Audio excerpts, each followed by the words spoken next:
Hi, in this video we will learn about how to omit fields in endpoint responses. For this purpose we will be using an already created application called Books app. This is a very simple application which holds a list of users and some books with their associated publishers. And we've got some services related to this data model. So we've got some publisher information, we've got books. Each book has a reference to a publisher. We've got some users, some user information, etc. So let's go to the endpoint, one of the endpoints. The one that we were interested in right now is getting the list of users. This is the endpoint which returns the list of the users. If you go to the service definition for this one, it's quite simple actually.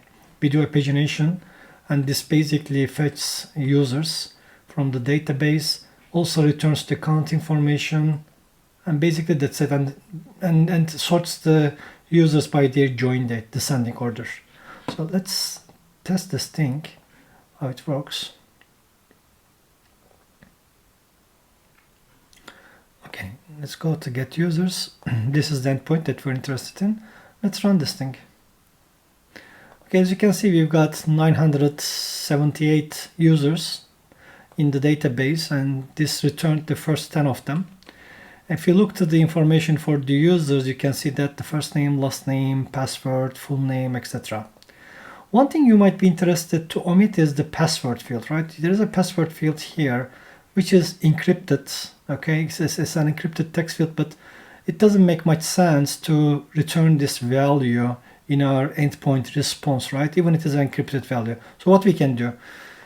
We can omit this value in the responses. How we do that one? We go to return response node and we go to the results part. This is the result of the users objects, list of the users.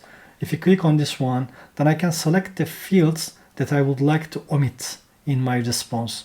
In this case, I will be omitting the password field. Okay, I don't want to receive the password field. I selected the password one. If I go back to here, if I run my query again, I don't see the password field anymore. Okay, the password fields are omitted in the responses. What happens is the following actually. This might not be much useful, right? Because in each endpoint with a user response, I need to manually add this thing to omit the password field. There is an easier way to do that thing. What I will do is that I will go to my data model. I will go to my users data model, and I will select on the password field. There is a field, there is a checkbox here, omitted fields.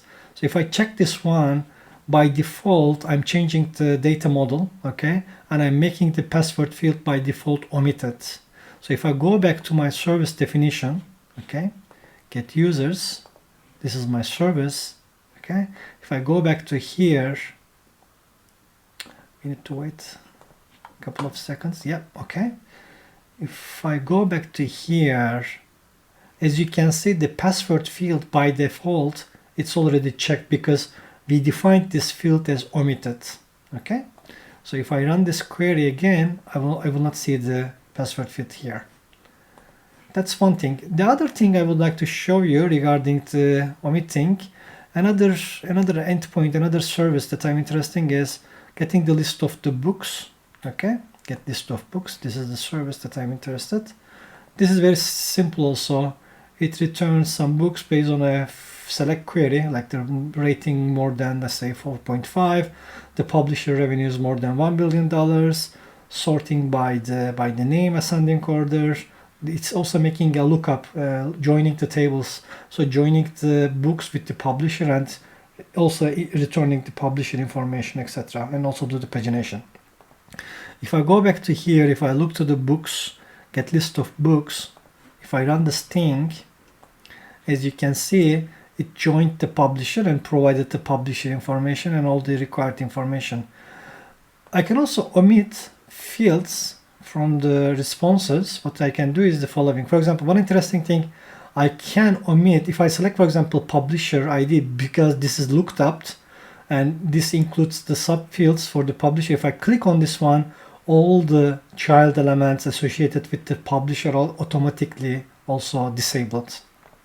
So I can also do this thing like hey, omit this ones. I'm only interested about the publisher name, okay? And that's it. Let's run this thing. This time I should be only getting the name of the publisher. Oh no, notable imprints. Hold on a second. Did I do something wrong? Okay, sorry. Not the name. This is it. This is it. Okay. Let me check. Yeah, okay. Let's run this thing again. In this case, I only get the name. That's all for omitting fields. You can do the omitting fields in two ways. Either in the return response node by selecting the fields that you would like to omit, or in the data model, you can select the fields that by default to be omitted. You can just check this check mark omitted, and then that field will be omitted in the responses, endpoint responses. That's it for now. Thanks a lot for watching.